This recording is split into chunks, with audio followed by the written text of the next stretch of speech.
नई दिल्ली, 26 मई 2025।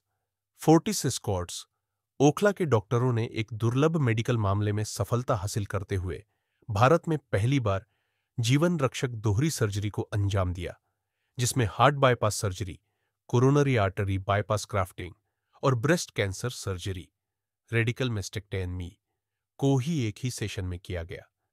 बांग्लादेश की 72 वर्षीय बुजुर्ग महिला की यह सर्जरी सफल रही। Doctor Ritvik Rajbhuyan, director, adult cardiothoracic and vascular surgery, Fortis Escorts, Okhla road. Doctor Achit Pandit, director, surgical oncology, Fortis Escorts, Okhla road और doctor Vineet Goyal, consultant, surgical oncology, Fortis Escorts, Okhla road ने robot assisted coronary artery bypass grafting CABG के बाद कैंसरग्रस्त breast और आसपास की ग्रंथियों को निकाला। सर्जरी करीब 11 घंटे चली और मरीज को 12 दिनों के बाद स्थिर अवस्था में अस्पताल से छुट्टी दी गई। मैं इस हॉस्पिटल की रोबोटिक प्रोग्राम और minimal invasive heart surgery program को लीड करता हूँ। मिसेस जहांगा मेरे पास आई थी कि ये बेटा है। प्लीजेंटली बहुत ही प्यारी बांग्लादेशी नागरिक है। और जब मेरे पास आई थी पहले, सी केम इन व्हीलचेयर, क्योंकि व्हीलचेयर में है, कोई कारण अलग है उसकी, बट इनकी मेन जो प्रॉब्लम था व्हीलचेयर में आने की वो है कि इनको 2 कदम चलने में सीने में दर्द होता था, बहुत सीवियर दर्द, जिसकी वजह से उनको बार बार शॉर्बिटर की गोली जीभ के नीचे रखना पड़ता था। हार्ट की जो गोली लेते हैं तो दर्द में आराम मिलता था। बैकग्राउंड थोड़ा सा बोल देता हूँ। इनकी 2022 में बांग्लादेश में एक एंजियोग्राफी हुआ था, हार्ट की एंजियोग्राफी हुआ था। उसमें ब्लॉकेजेस निकले थे, पर कोई लॉजिस्टिकल रीजंस के लिए, कोई कारण के लिए उन्होंने वहाँ पे सर्जरी नहीं कराया। दुर्भाग्यजनक उसके बाद इनकी right side breast cancer develop किया उन्होंने, and because he is from a very conservative background of their society, उन्होंने बहुत इन चीज़ को रिवील नहीं किया, किसी को बोला नहीं कि भाई मेरा ब्रेस्ट में से एक लीजन हो रहा है, करेक्ट।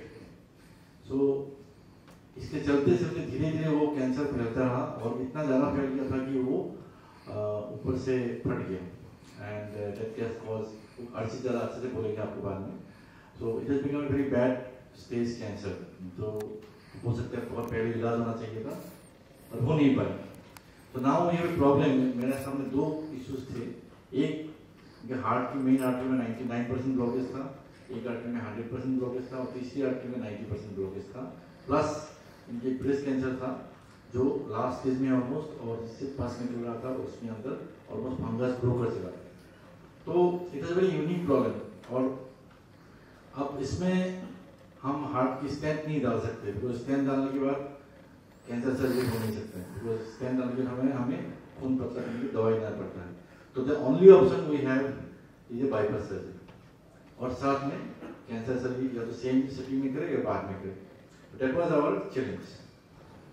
नाउ इन लोगों ने बहुत ज़्यादा हॉस्पिटल्स में अपना मदद को दिखाया। They are really really lucky. मैं कहूँगा कि ये मेरे चेम्बर में जिस दिन आए थे तो I was very hopeless my self also. मुझे लगा था कि मैं कुछ नहीं कर पाऊँगा इनकी, बिकॉज इतना क्रिटिकल थी उस टाइम पे ये, और किसी तरीके से मैंने नहीं किया। उसके बाद थोड़ा सा अंदर हिम्मत आई मेरा, तो मैंने बोला कि ठीक है, हम एक ही उपाय से कर सकते हैं इस चीज़ को, कि हम हड्डी को ना काट के, बिकॉज यहाँ पे ब्रेस्ट कैंसर है, हम हड्डी को काट देते हैं तो कैंसर यहाँ फैल सकता है, हड्डी जुड़ने में बहुत प्रॉब्लम हो सकता है और किसी की जान भी जा सकता है। तो हमने इसलिए मिनिमली में से बाईपास रोबोट की प्रोसेस से करने की तय किया लेफ्ट साइड से। At the same time doctor अर्जित ने बहुत प्रेस्क्रिप्ट ली, उन्होंने भी राजी हो गया कि हम राइट साइड की ब्रेस्ट सर्जरी सेम टाइम पे कर देंगे। उसी प्लानिंग के साथ हम लोगों ने इनके फिर से दोबारा यहाँ पे एंजियोग्राफी करा, क्योंकि पहले जो पिछली बार एंजियोग्राफी हुआ था 2022 में हुआ था, अभी 2025 चल रहा है, तो उन्होंने हमने यहाँ पे एंजियोग्राफी करा just to confirm the diagnosis. And then इनको हमने एंटीबायोटिक से अच्छे से ड्रेसिंग किया, 3 से 4 दिन एंटीबायोटिक शुरू किया, अच्छे से प्रिपेयर किया, इनको फिजियोथेरेपी शुरू किया, जो प्री ऑपरेटिव जो प्रिपरेशन सब कुछ किया अच्छे से। एंड देन उनको धीरे धीरे इनकी तबीयत में सुधार आई, तो हमें भी थोड़ा सा हिम्मत आई ये सब करते हुए। एंड आई थिंक 22 तारीख को 12 12 12 मई को मॉर्निंग 7:30 के बीच में हमने उनकी सर्जरी शुरू किया था। सर्जरी करीब लगभग 10 से 12 घंटा चली। हमने पहले शुरू किया रोबोट के साथ और हमने इनको दोनों आर्टरी को बाईपास कर दिया एंड हमने घाव को बंद कर दिया and then we handed over to Archit. Doctor Archit ने उनकी टीम के साथ ब्रेस्ट की सर्जरी करी, बहुत ही सफलता से वो भी संपन्न हुआ इन डिटेल्स एंड इनको हम अगले दिन वेंटिलेटर से निकाल दिया और 7 दिन में कुछ आउट ऑफ इंडिया 1 या 2 केस रिपोर्ट्स ऐसे हैं जहां पे ये सर्जरी इस तरह से प्लान करी हुई है, लेकिन इंडिया में ऐसा नहीं हुआ पहली बारी। तो इसलिए हमें बहुत सारा इस पे सोच विचार करना पड़ा कि पहले अगर हम हार्ट करते हैं तो हम स्टेनोटमी नहीं कर सकते। जो अगर आपने बहुत सारे हार्ट के बाईपास के पेशेंट देखे होंगे तो देखा होगा यहाँ पे एक कट होता है स्टर्नम पे, छाती में, तो वो नहीं करना था क्योंकि अगर वो कर लेते तो कैंसर फैल जाता। तो ये इसीलिए संभव हो सका ये सर्जरी बिकॉज डॉक्टर ऋत्विक एक अनोखी सर्जरी करते हैं जिसको हम रोबोटिक कार्डियक बाईपास कहते हैं। तो वो सिर्फ एक छोटी सी कट से लेफ्ट साइड से कर सकते हैं, तभी हम ये कैंसर का भी ऑपरेशन सेम सेटिंग में जाके कर सके और ये इसीलिए संभव हो पाया। और कैंसर के लिए हमारे पास जो मेजर चैलेंज था वो था कि जो बाईपास के दौरान जो ब्लड थिनर कर देते हैं, लेकिन वो ब्लड थिनर को भी हम उसी वक्त रिवर्स कर देते हैं ताकि कोई ब्लीडिंग की प्रॉब्लम ना हो। सो एक पेशेंट जो आपके पास इमरजेंसी में आया है, ब्लीडिंग हो रहा है, जो ट्यूमर है वो फट के स्किन को पूरा फट चुका है, मेरे पास उसकी फोटोग्राफ्स भी मैं आपसे शेयर भी करूंगा, और उसमें से ब्लीडिंग हो रही है, तो हम ब्लीडिंग रोकें या हार्ट को संभालें, ये एक बहुत बड़ा दुविधा था जो साथ में मिलकर एक मेटिकुलस प्लानिंग से संभव हो पाया।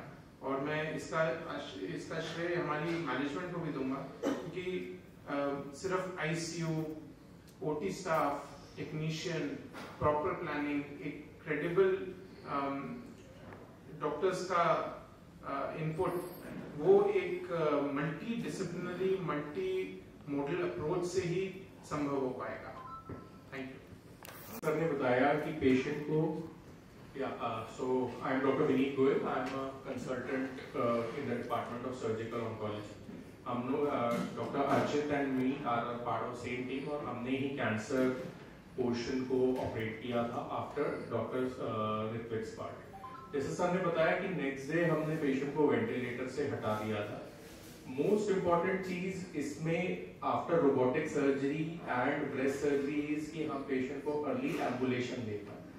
इस सर्जरी के 2 पेशेंट बहुत, जैसे सर ने बताया कि व्हीलचेयर बाउंड थे, लेकिन फिर भी हमने because of the robotic surgery हम पेशेंट को जल्दी से पोस्ट रोबोटिक सर्जरी वॉक करा पाए, पेशेंट को फिजियोथेरेपी दे पाए। नेक्स्ट डे से पेशेंट की डाइट स्टार्ट हो गई। 2 to 3 डेज में जो मल्टीपल ड्रेन्स लगे होते हैं, पाइप्स लगे होते हैं फ्लूइड के ड्रेनेज के लिए, वो सब निकलने लग गए। And by the 7th day जब पेशेंट डिस्चार्ज हुई, then she was obviously walking at that time, अपना खुद independently she can wear clothes, she can move her limbs. So the most important and most beautiful part of this robotic surgery and the breast cancer surgery in her case was कि ये सब goals जो हमारे functional goals है, एक हमारा है cancer related goal, दूसरा है heart related goal और तीसरा है कि patient को हमें functional outcome भी देना है। वो सब भी हम because of this successful planning and great will of the patient हम वो भी अचीव कर पाए एंड पेशेंट को successfully discharge of day 7। Thank you sir.